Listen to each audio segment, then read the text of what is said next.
Wow. So if somebody wants to do this, just maybe real quick, what are the steps? I start here, I do this, I do this, I do that. Like who do I talk to? Because we a lot of times, especially when you think about social media, Mhm. somebody can like make a reel and make some content and say, hey, if you want to purchase a property with no credit, Yeah. and you be like, all right, and then you try to go do it and it don't work. Yeah. So the first thing is obviously you got to open up the LLC, right? Have it. But then you want to look for hard money lenders, right? Those are the Okay. asset-based lenders. So you want to look for hard money lenders that are going to be giving you 90% financing for your first deal.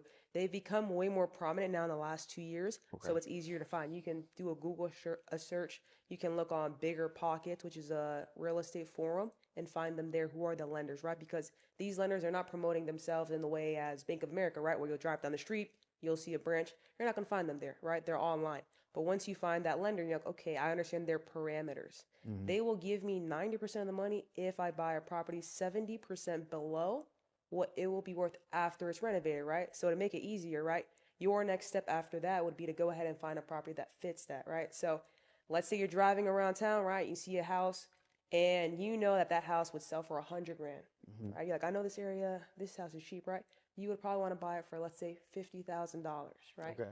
And renovate it for $20,000 so that your all in cost on that property is $70,000. Correct. Now that lender is going to fully fund that deal for you. And so you really want to then focus on finding the right deals that fit your lender's parameters so that they can finance it. Because if it doesn't fit their parameters, they're not going to finance it, right? So we would go out then and just look for those deals in whatever market you're in. I always recommend people start in cheaper markets where you can find houses under $150,000.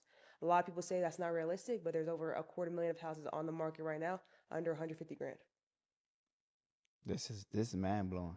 Yeah. Somebody gonna watch this and go get rich. It's doable. I see why you making some money. I mean, I did it my first year. I did 8 houses, and I was mind blown. And I was like, "This is it." So what did those 8 houses make you in your first year? What did that? So I usually cash flow, right? Net profit about $300 on the cash flow for every single property, right? And then on the equity side, right, which is the long term wealth, I have about anywhere from 50 to $100,000.